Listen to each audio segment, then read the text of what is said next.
Hey guys, welcome to the first episode of Insights. Insights is all about the most amazing people that we meet every single day. These are stories of entrepreneurs, business leaders, project managers, designers, project owners, coders, and so many more. Each of them have a story to share. Our goal is to bring those stories to you. So stay tuned and check me out. Hi Shamza, welcome on the show. So why don't you introduce yourself and tell a little bit more about yourself? Okay, thanks for having me, Anand. As you know, I have quite a story, right? I'm ethnically Pakistani. I was born and raised in Hong Kong. So this by default creates lots of contradictions and lots of interesting dimensions of my personality, because Hong Kong is a professional business place. It's streamlined, everything works, right? And Pakistan is slightly dysfunctional, slightly chaotic, a bit superstitious, highly political compared to apolitical Hong Kong. So all of these contrasts have kind of defined the woman I have become. What I'm intrigued is, I think that, first of all, I'm really excited that I'm meeting somebody who actually writes for Harvard Business Review. If you are a business school graduate, obviously Harvard Business School Review would be one of the reputed magazines that you would read, refer to, and stuff like that. Is it unique that there are many women writers in Harvard Business Review, or particularly from Asia? Is it only dominated by the Europeans and the Western countries? How was that journey for you? How did you actually get on to that? At the time that I was in it, I wasn't thinking of these questions because, this was at the beginning of my career. But I got extremely lucky because what shifted my trajectory was two great mentors in my life who, actually opened all these doors for me and propelled me towards success. And so the first person to do that was a Columbia business professor, Noel Capon, and I trained under him. It was through his case writing experience that really I got to know best practices, standards of Harvard Business Review, because under his tutelage, basically those case studies were then published at Harvard Business Review. But yes, to answer your question, very few Asian women write for Harvard Business Review, certainly 20 years ago when I started my career. I know you were in investment banking with Lehman Brothers, back then I think one of the leading investment banking firms. Switching from being an investment banker, and I believe you have a major in finance. Yes. Switching from a major in finance to writing, that must have been a pretty significant shift in your life. Investment bankers make a lot of money, it's a cushy life, but of course the stress of life is different. While being a writer, it's the artistic side as compared to being on the investment banking side. So what motivated you towards that direction? So being a business case writer is a unique career choice, right? By its very nature. After 4 years of doing this, I got into Columbia University to do my master's, and I did a master's in international finance. Now, after I completed this degree, I got this Lehman Brothers offer, and at that time, I was looking to reposition myself. Coming from immigrant parents, right? A dream job, like their daughter is on the sales trading desk of European equities. That's the one you snag. So I did that internship for 3 months, and it was fundamentally different from all of the work I had done before, and the culture was very different too. But the thing that stuck with me is, even though it's equities, these banks need to tell a story. They have to sell a story about that stock, that company, that management team. That's what the sales calls are about. So actually, my stint at investment banking reconfirmed to me this positioning that I had gained in the market, that I am good at storytelling, right? I can help businesses tell their stories better, and there's not a lot of people who do that. So I could become an investment banker, but then I'm going to be a statistic, right? The niche was that what I had, the capacity I had in terms of writing a case study, getting businesses to talk about their challenges, and then framing those challenges both from an educational perspective and for a company's benefit, was completely unique to me. That's who I am. That's what my strength is. Right. I think it naturally leads me to the next question. I mean, you were in the US, New York, of course, the epicenter of the finance background. And of course, like creative writing in New York is also, I mean, New York is known for its theaters, the artistic side as well. I think there's a good mix of that. Why did you choose Asia? As much as I was privileged to live in lots of different cities, like I've lived in New York, lived in London, spent time in Tokyo and lots of Asian countries, lots of European cities. I think my heart belongs to Asia. I think as part of my legacy, I want my impact to be here in this region because, I mean, the slightly spiritual take to it is that I am from here and I would like to make an impact here. Well, I think that's interesting. But Asia is very different, right? Western societies are much more open, but the Asia is actually predominantly family-owned businesses. Yes, there's a lot of Western companies out here. So can you give me a few examples of the companies that you've actually worked with, some of the big companies that have actually said, hey, this makes sense? Yeah. So I can give you a list of all the top companies. We've worked with HSBC, we've worked with advertising company Grey Worldwide. We helped them reposition, even though they're a marketing company, they came to us to help them strategically reposition their own brand in the market. We've worked with Reliance Industries in India. We've worked with small manufacturers in India, in Pakistan.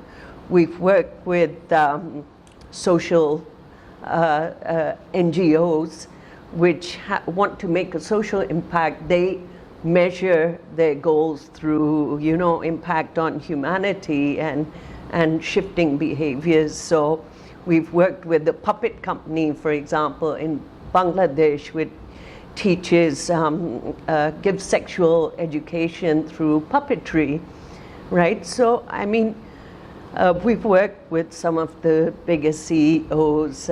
Apple Daily, which is a Hong Kong newspaper, at that time was breaking into the market.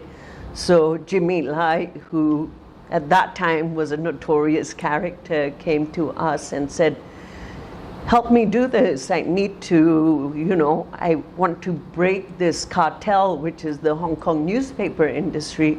It was a fascinating case study. So we wrote a series of case studies, basically both to help him understand how he could create a market entry advantage. Again, coming back to unique value proposition to the Asian context. Asia, why Asia? I know that you actually have a company in Hong Kong, one in Malaysia, and of course in the region you travel quite a bit to help companies out. So that unique value proposition, what is that unique value proposition that you bring to the table? In my personal experience, their knowledge is at a strategic level. If you're a small, medium enterprise, or you are a business which wants a customized product, you don't want a generic outlook, or you don't want a product which is the source of that product is going to be some generic industry information. That's where we come in, right? We write highly specialized boutique pieces. We respond to our clients' specific challenges, and our solutions are designed towards our customers. So we don't have a product to sell. We sell our experience. We sell our passion for Asia. We sell our ability to write specifically any kind of collateral that your company will need. It could be a strategic piece, it could be a thought piece, it could be a marketing pitch to your clients, it could be a presentation for your internal clients. So, I mean, businesses face all kinds of challenges. Sometimes the challenges are from within and have to be dealt with in a consensus building way. So case studies are a great tool for transitioning these companies from point X to point Z through this platform. And I mean, like I said, we bring some of the best thinking globally to Asia, and that's what our strength is. Where do you see the gaps in the Asian context? I think if you think about Asia, technical background for Asia has always been one of the leading advantages. I think we have better schools. But in terms of writing, which is such a soft skill, do you see the gaps here? What are the kind of gaps that you see in this region? Take it back a level and talk about what the gaps are and also what the challenges are in the future where we come in, right? So the gaps, I wouldn't say the gaps, but Asia business is structurally based on family-owned businesses, right? I think 70-80% of Asia business is family businesses. Now that changes the nature of doing business, so to speak, right? How you do business in a Western country is going to be very different from how you do business with an Asian country. Now, this brings in a lot of nuances, but also Asian businesses now need to step up. Competition is global, and competition is changing things rapidly. Technology is changing things rapidly. Every day your threat is different now, right? You have new competitors every day, and they're not just from within your industry. That threat can come from any sector, right? So there are all these challenges that businesses in Asia need to face. These kinds of management gaps do exist in these markets, and what I really want to emphasize is that we are solving their problems, right? So when you engage us, right, we're also looking at the threats you're facing, right, and the challenges you're going to face. People like me and my team can come in. We have the context of Asia. We understand this region. Plus, we have the technical tools of writing different products which are customized to your business's specific issue to help you create these transitions, to be prepared for change. Right now, the concentration of automation, concentration of workers are based out of Asia, not so much in the Western countries. I mean, there was a period when industries were the primary bread earners for Western society. I mean, I've lived in Northern Ireland and the UK, and most of the Western countries have actually, they thought about large factories. Yes. And then that moved to a low-cost labor here. So that also means that people are much more specialized skills. So the softer skills are becoming more and more important. Now I can relate to the World Economic Forum article which says that people do need to learn, and I think that's why it's going to be more articulation, I think more understanding the context, more the need of change rather than changing in the last minute. Yeah. Well, I mean, I think, so from my perspective, right, content has become very important. And why is content important? Content is important because, like you and me 20 years ago, we did our degree from an Ivy League university, right? That was in a traditional time, we just needed to learn for a specific period of time, right? And just concentrate our learning through those 4 years and then go out to the market and work. This is not that time now. Now we are facing constant disruption. So how do we prepare for complete uncertainty? There's only one answer to that. It's constant learning. Now, from my specific niche, how would I help companies do that? It's through content, right?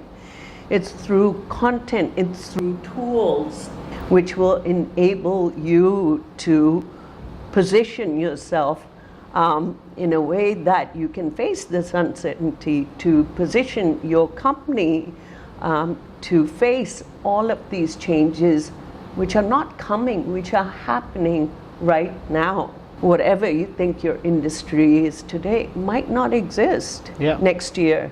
So what is that one key advice that you would give leaders to reshape their organizations? And of course, I mean, I've always learned the key to progress always is you have to unlearn to learn something new. Yes. And I think change is very difficult for humans. So what is that one key thing that you would say that the leader should focus on today? So I will say, from an Asian business context, my advice to Asian businesses is stop taking a cost perspective. Think of the value addition perspective. We have a tendency, I think, as Asians to invest in tangibles, right? Why did my parents want to send me to Columbia University? It has a tangible value for them. My point is this, that as Asians, we tend to focus on, give me a certification, and that will determine my worth or the worth of let me produce a sneaker, and that tangible product gives me safety and comfort. No, we have to start investing in stories, in ideas, and that comes from that value addition comes from a completely creative process that we are just starting to explore in Asia, right? Okay. I completely agree with you. Thank you for taking the time to talk to us today. I really appreciate spending time and sharing. Thanks for having me. And sharing all that. So if you guys want to get in touch with Shamza, I will list down a few details after the video that you can actually reach out to her. Thank you for spending the time this afternoon. Have a wonderful day. Thank you. Cheers.